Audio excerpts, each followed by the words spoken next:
우리 옆에 계신 분들하고 인사하시겠습니다. 사랑합니다. 축복합니다. 네, 감사합니다. 다시 한번 인사하시겠습니다. 즐거운 명절 되십시오. 아멘.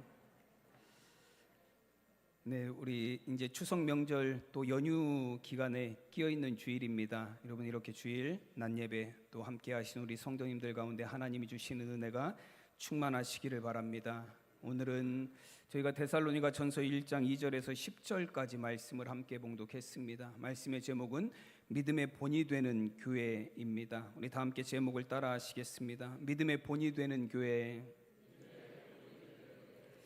아멘. 여러분, 우리가 오늘은 그 데살로니가 교회에 대해서 우리가 잠깐 살펴보도록 하겠습니다. 데살로니가 교회는 오늘 말씀에서도 보듯이 믿음의 본이 된다. 아가야 지방뿐만 아니라 이제 마게도냐 지방에 이르기까지 그 유럽 전 지역에 믿음의 본이 될 만한 교회다라고 바울로부터 칭찬을 받게 됩니다. 근데 실제적으로 이 데살로니가 교회는 이제 바울이 전도 여행을 할 때 2차 전도 여행 중에 잠깐 들렸던 지역이에요. 3주 동안 딱 머무르면서 하나님의 말씀을 전하고 복음을 전했던 지역입니다. 그래서 사도행전 17장 1절에서 2절까지 말씀해 보면 그들이 암비볼리와 아볼로니아로 다녀가 데살로니가에 이르니 거기 유대인의 회당이 있는지라 바울이 자기의 관례대로 그들에게로 들어가서 새 안식일에 성경을 가지고 강론하며 라고 말씀합니다. 새 안식일이라는 게 3주를 의미합니다. 바울이 데살로니가 지역에 복음을 전하려고 들어갔어요. 그리고 유대인의 회당에서 딱 3주간 하나님의 말씀을 가르쳤고 복음을 전했습니다. 그 이후에는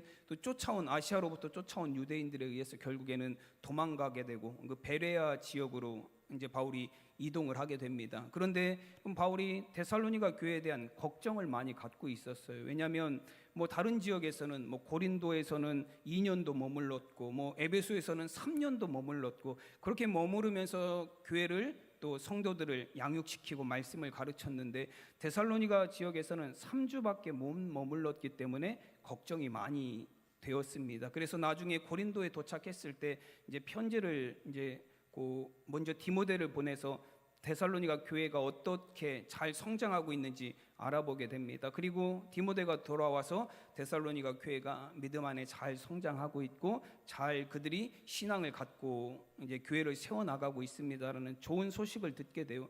그리고 나서 보낸 편지가 바로 이 데살로니가 전서예요. 그래서 이 데살로니가 전서 안에는 이제 사도 바울이 교회에 대한 사랑이 담겨져 있고 또 그 교회가 이제 3주밖에 머물지 못한 교회였음에도 불구하고 잘 믿음이 자라고 성장하고 지역 교회들에게 본이 되는 것에 대한 기쁨을 나타내고 있습니다. 오늘 7절 말씀에 보면 그러므로 너희가 마게도냐와 아가야에 있는 모든 믿는 자의 본이 되었느니라 말씀합니다. 여러분, 이 데살로니가 교회는 그 교회가 있는 마게도냐 지역뿐만 아니라 그 밑에 지역 고린도 지역 그 아가야 지역에까지 그 믿음의 본이 될 정도로 소문이 난 훌륭한 교회로 성장했다라고 말합니다. 그리고 8절에서도 보면 주의 말씀이 너희에게로부터 마게도냐와 아가야에만 들릴 뿐 아니라 하나님을 향하는 너희의 믿음이 소문이 각처에 퍼졌으므로 우리는 아무 말도 할 것이 없노라 말씀합니다.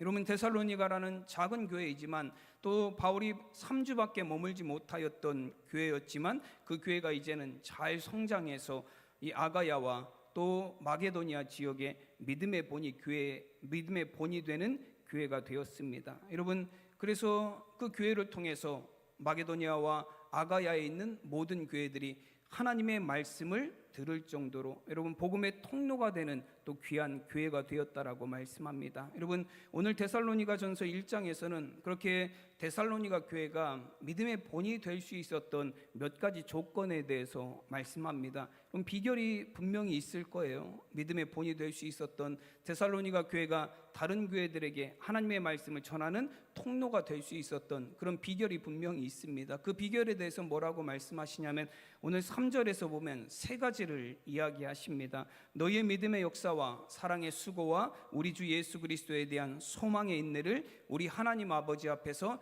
끊임없이 기억 기억함이니라고 말씀합니다. 여러분, 데살로니가 교회는 믿음의 역사가 있는 교회였고 사랑의 수고가 있는 교회였고 또 소망의 인내를 가진 교회였다라고 말씀합니다. 그리고 이것이 데살로니가 교회가 믿음 위에 여러분 정말 믿음의 본이 되어서 마게도니아와 아가야 지역에 있는 교회들에게 여러분 영향력을 끼치는 교회가 될 수 있었던 비결이에요. 여러분, 믿음의 역사는 무엇을 의미하냐면 믿음으로 행한다라는 걸 의미합니다. 역사라는 뜻은 일한다라는 의미를 갖고 있어요. 그래서 데살로니가 교회는 무슨 일을 하든지 믿음으로 행하는 교회였습니다. 여러분, 교회에서 이루어지는 일들은 믿음이 기반이 되어야 됩니다. 왜냐하면 교회는 하나님을 믿는 신앙의 공동체이기 때문에 그렇습니다. 여러분, 그래서 하나님이 사람을 부르실 때도, 하나님이 선지자들을 부르실 때도, 하나님이 사명자들을 부르실 때도 무엇을 통해서 그들을 부르세요? 능력을 보고 부르시는 건 아니에요. 여러분, 하나님의 부르심을 받았던 사람들을 보면 모세도 하나님의 부르심을 받았을 때 네가 와서 좀 이스라엘 백성들을 애굽에서 인도해 내야 되겠다라고 하나님이 모세를 부르셨을 때 모세가 뭐라고 하나님 앞에 이야기하죠? 하나님, 나는 할 수 없습니다. 나는 혀가 둔하고 말도 잘 못해서 내가 바로 앞에서 나가서 이야기한다 한들 바로가 하나님 내 말을 듣겠습니까? 이스라엘 백성들 앞에서 자, 나를 따라와라. 하나님이 나를 너희들에게 보내셨다. 따라와라. 그러면 이스라엘 백성들이 하나님 저를 따라오겠습니까? 안 되는 일입니다라고 모세가 하나님 앞에 거절을 했어요. 여러 번 거절을 하죠. 여러분, 그때 하나님께서 모세에게 하시는 말씀이 뭐예요? 내 형 아론이 있지 아니하냐. 그리고 나서 하시는 말씀이 뭐냐면 내가 누구에게 하나님 그런 일을 하겠습니까? 라고 말하는 모세에게 내가 너와 함께 하겠다라고 말씀하셨어요. 여러분, 하나님이 우리에게 요구하시는 것은 무엇이에요? 능력이 아니에요. 사명을 받았을 때, 하나님이 우리에게 직분을 주셨을 때 그 직분과 사명을 믿음으로 감당하는 사람을 하나님께서는 원하고 계시다라는 겁니다. 여러분, 민수기 11장에는 애굽에서 이스라엘 백성들이 나와서 광야를 지나가는 장면의 말씀이 기록이 되어 있어요. 근데 거기서 어떤 사건이 벌어지냐면 이스라엘 백성들이 광야에서 갑자기 고기가 먹고 싶다면서 모세와 하나님을 원망합니다. 이스라엘 백성들이 광야에서 뭐 먹고 살았죠? 만나 먹고 살았어요. 하늘에서 하나님이 내려주시는 만나, 아침에 이슬이 내릴 때 만나가 같이 내려요. 그때 이스라엘 백성들이 가서 그 만나를 매일 하루 먹을 분량만 거두어서 들어와서 먹었습니다. 또 그 다음 날이 되면 또 아침 이슬이 내릴 때 거기에 만나가 있어요. 만나라는 그 히브리 단어 자체가, 만나는 히브리어예요. 그 단어 자체가 어떤 의미를 갖고 있냐면 이것이 무엇인가예요. 왜 그런 뜻을 가졌냐면 이스라엘 백성들이 만나를 처음 보고 한 얘기가 그거기 때문에 그래요. 이게 뭐지? 그게 이름이 되어버렸어요. 그래서 만나라고 부릅니다. 그 만나를 먹고 살았습니다. 근데 문제는 뭐냐면 이 만나만 먹는 거에 질린 거예요. 그러면서 이제는 고기가 먹고 싶다라고 원망을 해요. 그러면서 있지도 않은 일들을 상상해내요. 뭐라고 상상을 해내죠? 애굽에서는 우리가 고기가마 곁에서 마늘도 먹고 부추도 먹고 양파도 먹으며 살았다고. 제가 성경을 볼 때는 노예 생활하고 종살이 했는데 뭐 그렇게 고기를 풍족하게 먹었을 것 같지는 않아요. 그런데 현재 상황이 불만이 있으니까 자꾸 이상한 것들을 상상하게 됩니다. 그러면서 하는 얘기가 뭐냐면 고기를 먹게 해달라. 만나만 먹고는 못 살겠다. 고기를 먹게 해달라라고 원망하고 불평해요. 그때 하나님께서 모세와 이스라엘 백성들의 장로들을 모아놓고 뭐라고 말씀하시냐면 고기 냄새조차도 맡기 싫어할 정도로 고기를 먹게 해주겠다. 한 달 동안 내내 고기만 먹게 해주겠다라고 하나님이 말씀하셨습니다. 여러분, 그때 모세가, 하나님이 그렇게 얘기하실 때 모세가 하나님께 이런 얘기를 해요. 민수기 11장 21절에서 22절에 보면 모세가 이르되 나와 함께 있는 이 백성의 보행자가 60만 명이온데 주의 말씀이 한 달 동안 고기를 주어 먹게 하겠다 하시오니 그들을 위하여 양떼와 소떼를 잡은즉 조카오며 바다의 모든 고기를 모은즉 조카오리이까 라고 말합니다. 어떤 이야기죠 이게? 안 된다는 거예요. 하나님, 그건 불가능한 일입니다. 하나님, 한 달 동안 이 60만 명 보행자 남자들의 숫자만 그렇고 여자들이나 아이들이나 노인들까지 다 합하면 200만 명이 넘는 숫자인데 하나님, 이 사람들 한 달 고기를 먹이려면 소가 몇 마리 있어야 되고 양이 몇 마리 있어야 되고 바다의 물고기가 몇 마리 있어야 되고 내가 아무리 손가락으로 계산하면서 두드려봐도 어떻다라는 거예요?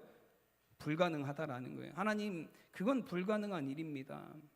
그럼 복음서에도 보면 오병이어 사건에서 그런 일들이 등장을 하죠. 예수님께서 빈들에 모여 있었던 5천 명의 사람들, 이제 그들이 끼니 때가 되었는데도 돌아가지 않아요. 그래서 예수님께서 제자들에게 뭐라고 말씀하시냐면, 너희가 가진 게 뭐가 있냐, 너희가 먹을 걸 주어라라고 이야기합니다. 그때 빌립이라는 사람은, 예수님, 우리가 어떻게 저 사람들에게 먹을 걸 줄 수 있습니까? 저 사람들 떡 싸서 먹이려고 해도 200데나리온이나 들겠습니다라고 계산을 해서 예수님 앞에 얼마가 필요하다고 얘기를 하죠. 그리고 도시락 하나를 가지고 나온 사람에게 뭐라고 이야기하죠? 도시락 하나를 가지고 나와서 이 도시락 하나가 저 많이 모여있는 수많은 사람들에게 무슨 의미가 있겠습니까? 이거 가지고 저 사람들은 뭘 나눠 먹을 수 있겠습니까? 라면서 불가능하다라고 이야기합니다. 이런 광야의 모세도 하나님을 향해서 하나님, 그건 불가능합니다라고 이야기했어요. 그럼 빈들의 예수님의 제자들도 예수님을 향해서 예수님, 그건 불가능한 일입니다라고 이야기했습니다. 그때 하나님께서, 여러분, 민수기 11장 23절에서 모세를 향해서 이렇게 말씀하셨어요. 여호와께서 모세에게 이르시되, 여호와의 손이 짧으냐, 내가 이제 내 말이 내게 응하는 여부를 보리라 말씀하셨습니다. 여러분, 안 된다라고 말하는 모세에게, 하나님 불가능합니다라고 말하는 모세에게, 양떼와 소떼 아무리 많이 잡아도 이 사람들 다 먹일 수 없습니다라고 말하는 모세에게 하나님이 뭐라고 말씀하셨냐면, 내 손이 짧아졌느냐라고 말씀하셨어요. 이 짧다라는 단어가 히브리어 원어를 찾아보면 어떤 의미를 갖고 있냐면, 자르다라는, 컷오프라는 의미를 갖고 있어요. 즉, 이게 어떤 때 많이 사용이 되냐면, 추수하다라고 할 때, 여러분, 추수할 때 보면 그 곡식들의 어디를 잘라내죠? 밑둥을 다 잘라내요. 그래서 짧게 그거만 남잖아요.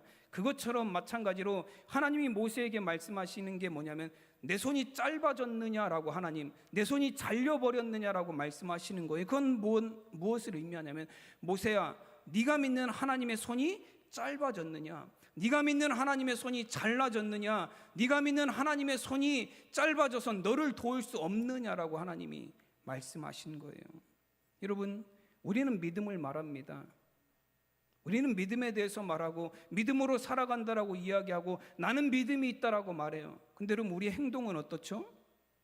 믿음하고는 전혀 상관없는 행동을 하면서 살아가는 때가 얼마나 많이 있습니까? 그래서 여러분, 우리의 삶에 뭐가 나타나지 않아요? 믿음의 역사가 나타나지 않아요. 믿음으로 행하지 않으니 믿음을 통해 하나님의 역사가 우리의 삶 가운데 나타나지 않습니다. 여러분, 믿음으로 어린아이의 도시락이 하나가 예수님께 드려졌을 때 그 도시락을 통해서 5천 명이 먹고도 12광주리가 남는 역사가 나타났어요. 여러분, 예수님이 도시락이 하나가 꼭 필요했을까요? 그거 있어야 무슨 마중물처럼 막 그거 놓고 퍼넣어야 막 물이 솟아나서 먹일 수 있을까요? 그렇지 않아요. 여러분, 예수님 아무것도 없으셔도 5천 명을 먹이고도 남을 수 있는 그런 능력을 행하실 수 있는 분이에요. 그럼에도 불구하고 도시락 하나를 예수님 요구하셨어요. 그것은 무엇을 의미하냐면, 너희들이 믿음으로 행할 때 그곳에 하나님의 역사가 나타나게 된다라고 말씀하시는 것입니다.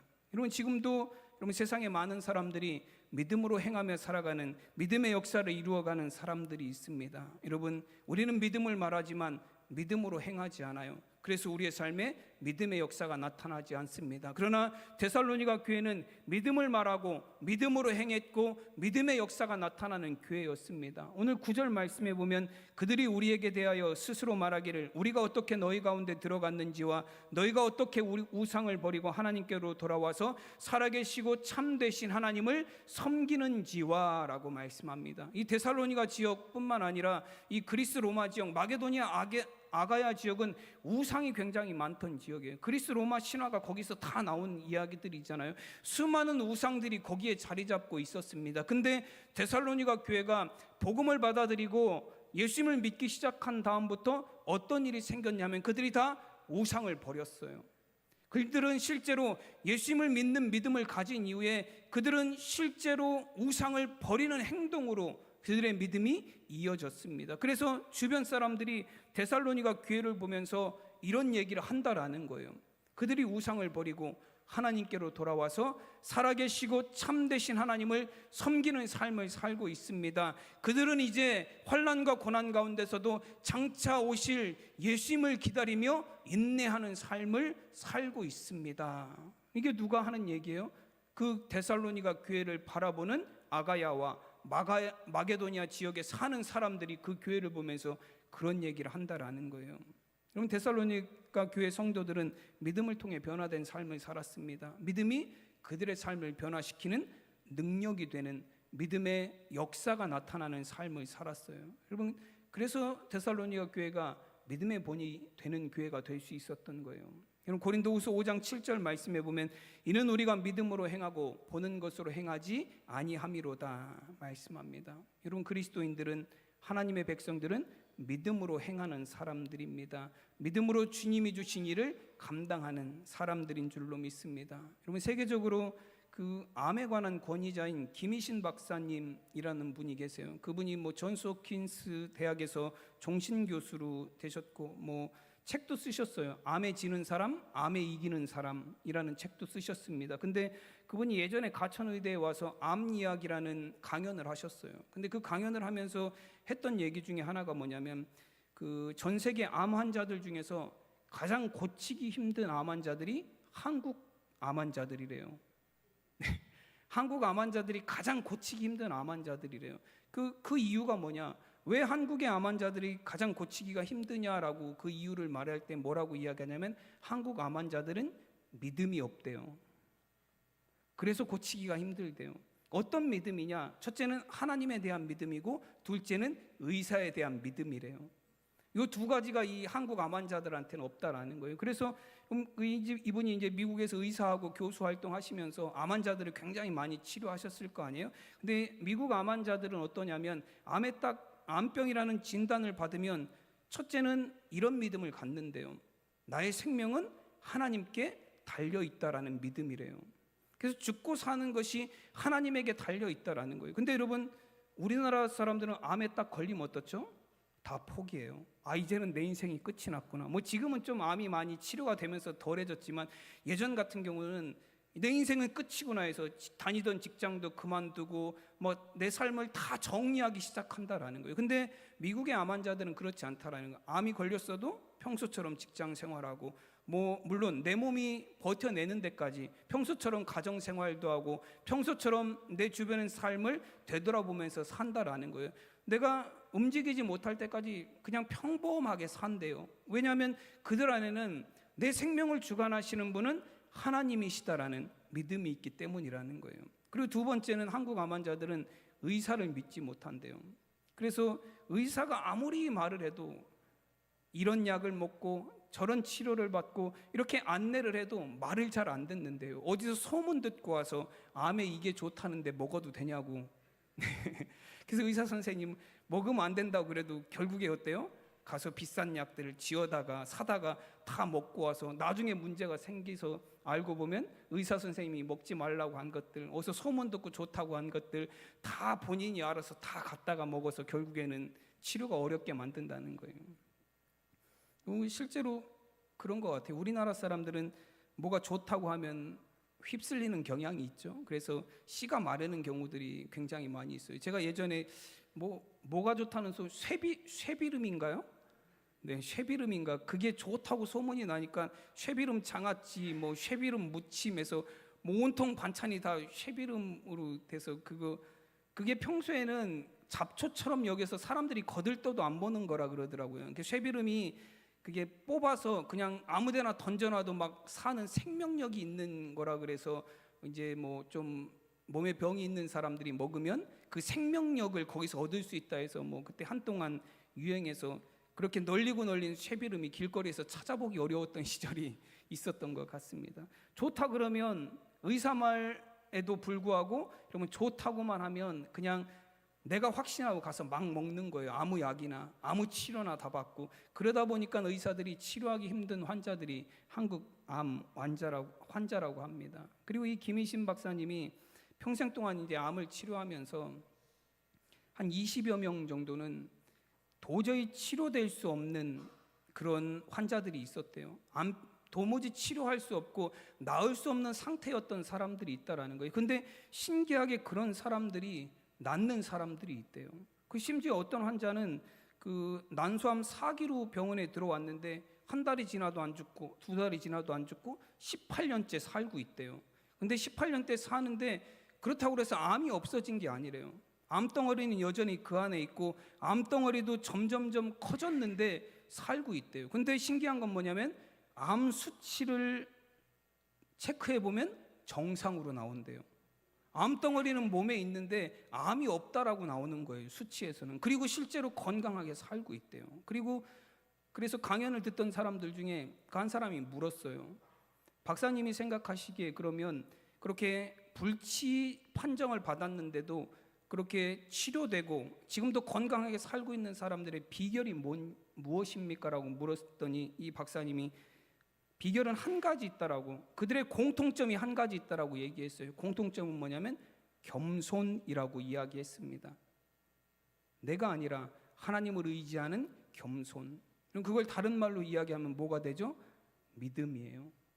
믿음을 가진 사람들이, 믿음으로 행하는 사람들이, 믿음으로 사는 사람들이 하나님이 일하시는 믿음의 역사를 경험하게 된다라는 것입니다. 이런 믿음이 강하다라는 것은 자신의 신념이 강하다든지 주장이 강한다는 것을 뜻하지 않아요. 그건 내가 강한 거지 믿음이 강한 게 아니에요. 이런 믿음이 강하다라는 것, 믿음이 있다라는 것, 믿음으로 행한다라는 것은 무엇을 의미하냐면 내가 약해지고 주님이 내 안에서 강해지시는 것, 내 자신이 내려지고 주님이 내 삶에서 일하기 시작하는 것이 바로 믿음이 있는 삶입니다. 그럼 키에로 케고르가 한 얘기도 있잖아요. 믿기 어려운 것은 이해하기 어려워서가 아니라 순종하기 어려워서이다. 우리가 믿지 않는 것은 하나님의 말씀이 이해가 되지 않아서가 아니에요. 하나님의 말씀에 순종할 마음이 없기 때문입니다. 예전에 제 아버지가 그 카톡으로 보내주신 글 한 번 말씀드린 적이 있는 것 같아요. 너무 걱정하지 마라라는 글, 이제 이런 내용이에요. 걱정할 거면 두 가지만 걱정해라. 지금 몸이 아픈가 안 아픈가. 안 아프면 걱정하지 말아라. 아프면 두 가지만 걱정하라. 낫는 병인가 안 낫는 병인가. 낫는 병이면 걱정하지 마라. 안 낫는 병이면 두 가지만 걱정해라. 죽는 병인가 안 죽는 병인가. 안 죽는 병이면 걱정하지 말아라. 죽는 병이면 두 가지만 걱정해라. 천국에 갈 것인가 지옥에 갈 것 같은가. 천국에 갈 것 같으면 걱정하지 마라. 그리고 지옥에 갈 것 같으면 지옥 갈 것 같은데 무슨 걱정이냐. 뭐 이런 내용을 보내주신 적이 있어요. 여러분, 우리는 믿음을 갖고 사는 사람들입니다. 이런 천국에 대한 믿음, 하나님 나라에 대한 믿음을 갖고 사는 사람들이에요. 여러분, 우리는 믿음을 말해요. 하나님, 나는 천국을 믿습니다. 근데 우리의 행동은 어때요? 천국에 쌓지 않고 세상에 쌓아요. 입으로는 믿음을 말하지만 실제 내 행동은, 내 행위는 믿음으로 살지 않아요. 여러분, 내 자녀를 하나님 앞에 맡겨드립니다. 우린 그렇게 믿음으로 고백을 합니다. 근데 실제로 우리 자녀들은 다 어디로 보내요? 하나님께로 안 보내고 다 학원으로 보내고 학교로만 보내요. 내 믿음하고 뭐한 행동이에요? 전혀 반대의 행동을 하면서 살고 있어요. 우리의 신앙생활에 왜 믿음의 역사가 나타나고 있지 않습니까? 믿음을 말하지만 믿음으로 살지 않기 때문에 그래요. 저는 여러분 데살로니가 교회 성도들처럼 여러분 믿음을 말하고 믿음으로 살아갈 수 있는 우리 성도님들이 되시기를 바랍니다. 그래서 우리의 신앙생활에 정말로 하나님의 믿음의 역사가 나타나는 정말로 믿음의 본이 될 수 있는 그런 신앙생활이 될 수 있기를 간절히 축원합니다. 여러분, 데살로니가 교회는 또 사랑의 수고가 있는 교회라고 말씀합니다. 여러분, 사랑에는 반드시 수고가 필요해요. 사도 바울은 고린도전서 13장 4절에서 7절까지 말씀에 대해서 사랑이란 무엇인지에 대해서 이야기합니다. 사랑은 오래 참고, 사랑은 온유하며 시기하지 아니하며, 사랑은 자랑하지 아니하며 교만하지 아니하며, 무례히 행하지 아니하며, 자기의 유익을 구하지 아니하며, 성내지 아니하며, 악한 것을 생각하지 아니하며, 불의를 기뻐하지 아니하며, 진리와 함께 기뻐하고, 모든 것을 참으며, 모든 것을 믿으며, 모든 것을 바라며, 모든 것을 견디느니라 말씀합니다. 여러분, 사랑에 대해서 들으니 사랑이 어떤 것 같으세요? 할 만한 것 같으세요? 못할 것 같죠. 모든 것을 참으며, 모든 것을 견디며, 모든 것을 바라며, 여러분 너무 힘들 것 같아요. 여러분, 사랑은 시기하지 않고 자랑하지 않고 교만하지 않고 무례히 행하지 않고 성내지 않고 악한 것 생각하지 않고 불의를 기뻐하지 않고, 여러분, 하지 않아야 될 것들이 너무 많은 거예요. 여러분, 사랑은 우리가 정말로 쉽다라고 이야기하지만 결코 쉽지 않은 것이 사랑입니다. 사랑에는 반드시 이러한 수고가 필요하다라는 거예요. 심지어 예수님은 마태복음 5장에서 원수를 사랑하라 말씀합니다. 그러면서 5장 26절에서 하시는 말씀이 너희가 너희를 사랑하는 자를 사랑하면 무슨 상이 있으리요? 세리도 이와 같이 하느니라 말씀합니다. 가족을 사랑하고 자녀를 사랑하고 가까운 사람을 사랑하는데도 수고가 필요해요. 근데 여러분, 그런 수고는 그렇게 힘이 든 수고는 아니에요.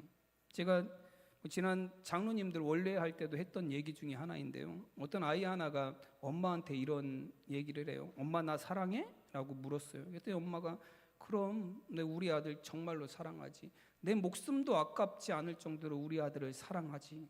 그랬더니 아들이 엄마, 정말로 나 사랑하는 거 하나님한테도 맹세할 수 있어? 엄마가 그럼 하나님의 이름으로도 내 아들 사랑한다고 맹세할 수 있어. 그랬더니 아들이 뭐라고 이야기하냐면 그럼 엄마, 아빠하고 이혼하고 사탕 가게 아저씨랑 결혼해줘. 왜 사탕 가게 아저씨랑 결혼해달라는 거죠? 자기가 사탕을 마음껏 먹고 싶은 거예요. 뭐 어린아이의 발상이긴 하죠. 네. 이 어린아이는 자신의 사랑을 엄마한테 그렇게 강요하고 있어요.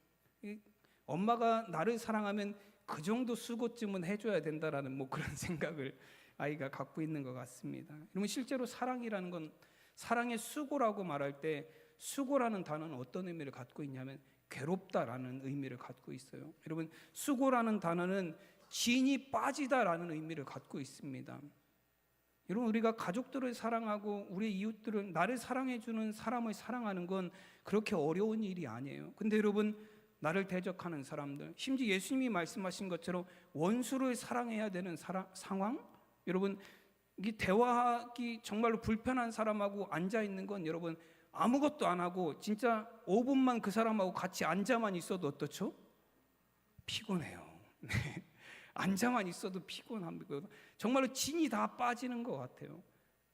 여러분, 그런데 사랑하라고, 그 사랑을 위해서 네가 수고해야 된다고, 네가 정말로 괴롭더라도 네 진이 다 빠지더라도 그 수고를 보여줄 때 내가 진정으로 사랑하는 것이다라고 말씀합니다. 에베소서 5장 2절에서는 뭐라고 말씀하시냐면 그리스도께서 너희를 사랑하신 것 같이 너희도 사랑 가운데서 행하라. 그는 우리를 위하여 자신을 버리사 향기로운 제물과 희생 제물로 하나님께 드리셨느니라 말씀합니다. 여러분, 예수님은 우리를 위해서 자신을 버리셨다라고 표현합니다. 이건 어떤 의미를 갖고 있냐면 자신을 넘겨주었다라는 의미예요. 파라디돔이라는 헬라어를 사용했습니다. 예수님은 자신을 어디에 넘겨줬어요? 우리를 사랑하셔서 고통에 넘겨주셨고 십자가에 넘겨주셨고 죽음의 자리에 자신을 넘겨주셨습니다. 예수님이 우리를 사랑하셨기 때문에 그런 고통과 죽음의 수고를 통해서 우리를 죄에서 구원하셨다라는 거예요.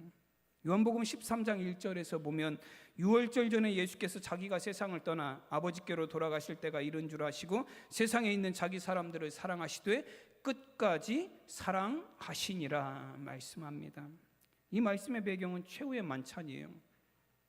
최후의 만찬은 예수님이 금요일 날 돌아가시잖아요. 그 전날 목요일에 있었던 일입니다. 마지막으로 예수님이 제자들과 유월절 식사를 나누신 이후에 예수님이 그 자리에서 제자들의 발을 씻겨주셨어요.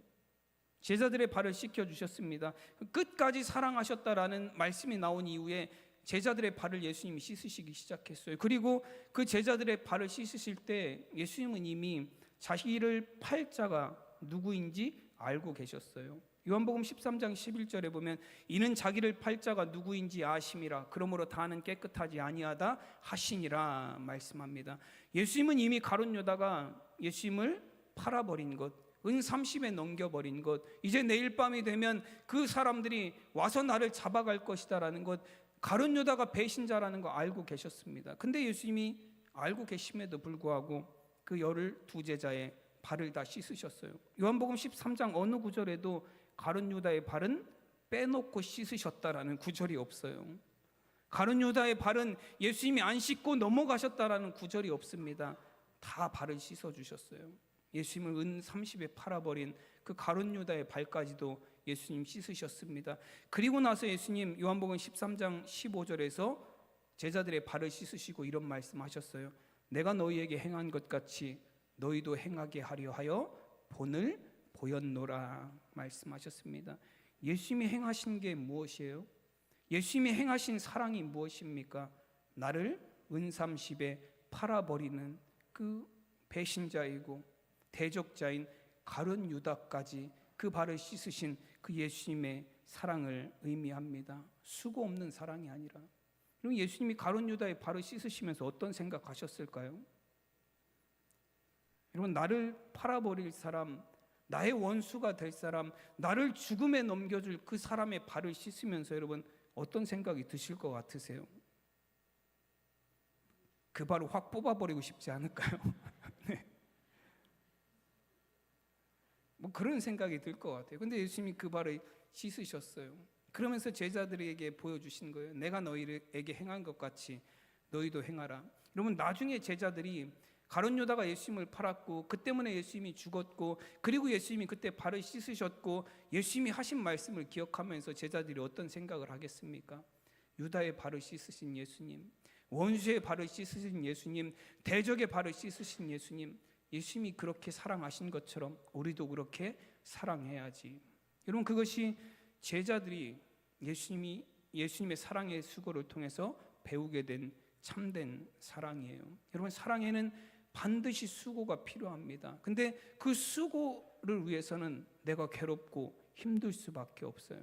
여러분, 그래서 사랑의 수고는 믿음의 본이 될 수 있는 거예요. 믿음을 가진 사람들만이 할 수 있는 진정한 사랑의 행위이기 때문에 그렇습니다. 우리 사랑하는 성은교회 성도님들, 여러분 귀한 삶을 통해서 또 우리 성은교회를 통해서 이런 사랑의 수고가 있는 그런 교회가 될 수 있기를 간절히 축원합니다. 그리고 마지막으로는 소망의 인내가 있는 교회라고 말씀합니다. 데살로니가 교회는 인내하는 교회였습니다. 데살로니가 후서 1장 4절에서는 데살로니가 교회의 인내와 믿음에 대해서 바울이 자랑하는 장면의 말씀이 있어요. 그러므로 너희가 견디고 있는 모든 박해와 환난 중에서 너희 인내와 믿음으로 말미암아 하나님의 여러 교회에서 우리가 친히 자랑하노라 말합니다. 여러분, 바울은 데살로니가 교회가 신앙 때문에 박해받고 환난 당하는 중에서도 인내함으로 믿음을 지키고 있는 것을 자랑스럽게 여겼습니다. 그리고 그걸 여러 교회 다니면서 정말로 이 교회는 어려운 교회인데 믿음으로 인내하며 지키고 있다라고 자랑한다라고 이야기합니다. 여러분, 데살로니가 교회가 인내할 수 있는 그 박해와 환난 가운데서 참을 수 있는 근거가 무엇입니까? 소망이 있기 때문에 그래요. 여러분, 신앙생활은 소망을 갖고 하는 것이 신앙생활이에요. 하나님 나라에 대한 소망, 천국에 대한 소망을 가지고 우리는 이 신앙의 여정을 걸어갑니다. 히브리서 6장 19절에서는 우리가 이 소망을 가지고 있는 것은 영혼의 닷 같아서 튼튼하고 견고하여 휘장 안에 들어가나니 라고 말씀합니다. 휘장 안으로 들어간다는 건 무엇을 의미하냐면 하나님께로 나아간다라는 걸 의미합니다. 휘장 안에는 지성소가 있어요. 언약궤가 있는 지성소가 있습니다. 그 하나님께로 가까이 나아간다라는 걸 의미합니다. 소망이 있는 자들은 마치 튼튼한 닷을 갖고 있는 것 같다라는 거예요. 그래서 세상 죄악에도 흔들리지 아니하고 여러 가지 고난과 환난 가운데서도 낙심하지 않고 그 든든한 닷을 가지고, 소망이라는 닷을 가지고 흔들림 없이 하나님께로 가까이 가는 삶을 살아간다라는 걸 의미합니다. 그럼 이 닷은 배가 정박했을 때 배를 고정시키는 도구예요. 근데 여러분, 이 닷이 하는 역할이 배를 고정시키는 역할에서만 끝나는 게 아닙니다. 배가 너무 빨리 갈 때도 뭐예요? 배가 너무 빨라서 속도 조절을 할 수 없을 때도 닷을 던져요. 그래서 배의 속도를 늦춰주는 게 닷의 역할이에요. 그리고 배가 가야 되는데 방향을 잘못 가고 있을 때도 그 방향을 바른 방향으로 돌릴 때도 닷을 내립니다. 닷을 내려서 방향을 꺾는 거예요. 반대 방향으로 바른 방향을 찾아갈 수 있도록. 여러분, 우리가 소망을 가졌다라는 것, 이 소망이 우리의 영혼에 닷이 된다라는 건 그런 의미를 갖고 있습니다. 우리가 세상의 여러 가지 고난 가운데서도 흔들리지 않을 수 있도록 그 소망이 우리의 영혼에 닻이 되어서 우리의 중심을 잡아줍니다. 그리고 때로는 우리가 잘못된 방향으로 나아갈 때라도 여러분, 그 소망이 우리 안에 회전력이 되어서 우리가 바른 길을 찾아갈 수 있도록 인도해주는 역할을 한다라는 거예요. 여러분, 우리에게 소망이 있다라는 건, 우리가 천국의 소망을 갖는다라는 것, 우리가 하나님 나라에 대한 소망을 갖고 살아간다라는 것은 우리의 신앙이 흔들리지 않고 조급하지 않고 바른 방향으로 나아갈 힘이 있다라는 걸 의미합니다. 여러분, 데살로니가 교회 성도들은 신앙으로 인하여 박해를 많이 받았어요. 여러분, 우상을 버리고 그들이 하나님 앞으로 돌아왔으니 여러분, 이전에 그 우상을 섬기던 사람들로부터 얼마나 많은 박해를 받았겠습니까? 그러나 그런 박해와 고난 가운데서도 그들은 장차 예수님이 이 땅에 다시 오실 것이라는 소망으로, 예수님이 오셔서 이 땅에 주님의 나라를 이루실 것이다라는 소망으로 그 환난과 박해를 이겨내며 인내하며 믿음을 지켜낸 줄로 믿습니다. 여러분, 시편 42편은 고라자손의 시예요. 그 시편 42편 5절에서 고라자손은 이런 고백을 합니다. 내 영혼아, 내가 어찌하여 낙심하며 어찌하여 내 속에서 불안해하는가. 여러분, 굉장히 유명한 말씀이죠. 이 시인은 고민하고 있어요. 지금 내 영혼이 낙심하고 지금 내가 불안한 상태로 살아가고 있는데 왜 내가 낙심하고 있고 지금 왜 내가 이렇게 불안한 상태로 살아가고 있는지 고민하고 있습니다. 그러면서 내리는 결론이 뭐예요?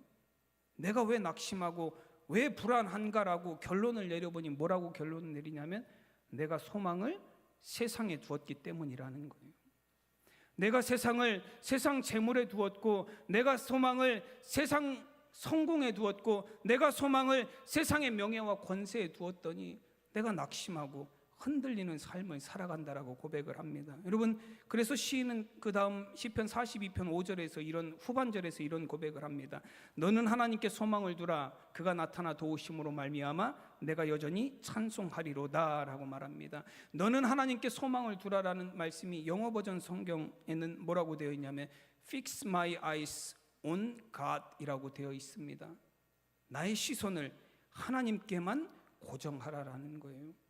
내가 왜 불안하고 내가 왜 낙심하는 삶을 살고 있었냐면 나의 시선이 하나님께로 고정되지 않고 나의 시선이 흔들리는 세상을 바라보고 있으니 나도 여전히 세상이 흔들릴 때 흔들리는 삶을 살 수밖에 없다라는 거예요. 내가 세상에 소망을 두고 살아가니 세상이 무너져 내릴 때 내 소망도 함께 무너져 내려서 낙심하는 삶을 살고 있다라고 이야기합니다. 여러분, 우리가 소망을 어디 두며 살아가느냐라는 건 굉장히 중요한 문제예요. 낚시해 보시는 분들은 낚싯배를 타시잖아요. 저도 이번에 그 제주도에 잠깐 이제 그 수양회 그 목회계획 세미나 갔을 때 목사님들하고 이제 여유 시간에 낚싯배를 2시간 탔어요. 근데 저는 2시간 타서 무슨 낚시를 하겠습니까 했는데요. 2시간도 타고 나갔다가 목사님들이 1시간도 안 돼서 다 들어가자고. 1시간도 안 돼서 다 들어가자고 그래서 그 선장 사장님이 1시간도 안 돼서 그냥 들어왔어요. 왜냐하면 나갔더니 다 멀미약을 먹고 갔는데도 가자마자 30분 안 돼서 멀미를 목사님들이 하기 시작하더니 멀미를 하는 거예요. 배가 이제 멀리도 안 나갔어요. 왜냐하면 2시간밖에 안 되니까 배 타고 10분밖에 안 나갔어요. 10분 나가서 거기다 배를 세워놓고 낚시를 하는데요. 뭐 흔들리지, 뭐 배는 이리저리 흔들리지, 우리도 흔들리지, 뭐 하니까 도무지 이게 낚시를 할 수 없는 거예요. 그 멀미가 나서 처음에는 목사님들이 2시간 갖고 무슨 낚시하냐, 한 마리도 못 잡고 돌아오겠다 그러더니 1시간도 안 돼서 다 기권하고 들어오자고. 그래서 바로 들어왔어요. 그리고 나서 드는 생각은 뭐냐면 정말로 이게 배 위에서 흔들리지 않을 사람이 어디 있습니까? 배 위에서 흔들리지 않을 사람은 없어요. 뭐 나는 중심을 잘 잡으니까 괜찮아? 여러분, 배 위에서는 아무리 중심을 잘 잡아도 흔들리게 되어 있어요. 왜 흔들리죠? 배가 흔들리니까 흔들릴 수밖에 없어요. 여러분, 우리의 소망을 세상에 두고 살 때 우리는 흔들릴 수밖에 없습니다. 왜 흔들릴 수밖에 없죠? 세상이 흔들리기 때문에 그래요. 세상은 흔들리고 요동치는 세상이에요. 근데 우리가 그런 세상에 소망을 두고 살아가고 그런 세상에 우리의 시선을 두고 살아가니, 여러분, 세상이 흔들릴 때 우리의 시선이 얼마나 어지럽겠습니까? 세상이 흔들릴 때 우리의 소망이 얼마나 흔들흔들 거리겠습니까? 그러니 낙심하고 불안한 삶을 살아갈 수밖에 없어요. 그래서 시인이 내리는 결론은 뭐냐면, 세상이 아니라 하나님께 소망을 두라. 그리하면 우리가 항상 찬양하는 삶을 살게 될 것이다. 여러분, 우리의 신앙이, 우리의 믿음이 흔들리는 세상이 아니라 영원하신 하나님께 소망을 두는 삶이 되시기를 간절히 축원합니다. 여러분, 그러할 때 우리가 소망의 인내로 믿음을 지키며 여러분 끝까지 이런 믿음 생활을 할 수 있는 줄로 믿습니다. 데살로니가 교회가 여러 가지 환난과 고난 가운데서도 믿음의 역사와 사랑의 수고와 소망의 인내를 통해 많은 교회들의 본이 되었던 것처럼, 여러분, 우리 성은교회 성도들의 삶을 통해서도, 또 우리 교회를 통해서도 믿음과 사랑과 소망의 삶을 통해요, 여러분, 세상의 본이 될 수 있는, 우리 가정의 본이 될 수 있는 그런 신앙인들이 되시기를 간절히 축원합니다. 기도하겠습니다. 하나님의 은혜와 사랑을 감사드립니다. 데살로니가 교회에 하나님 믿음의 역사와 사랑의 수고와 소망의 인내를 우리가 기억하게 하시고, 우리 사랑하는 성도들 하나님 정말 이 험한 세상을 살아가며 믿음으로 행하는 삶이 되게 하여 주시고, 사랑으로 수고하는 성도들이 되게 하여 주시고, 소망으로 어려움과 고난 가운데서도 인내하며 믿음을 지키며 믿음의 승리를 이루는 삶이 되게 하여 주시옵소서. 감사하며 우리 주 예수 그리스도의 이름으로 기도드리옵나이다. 아멘.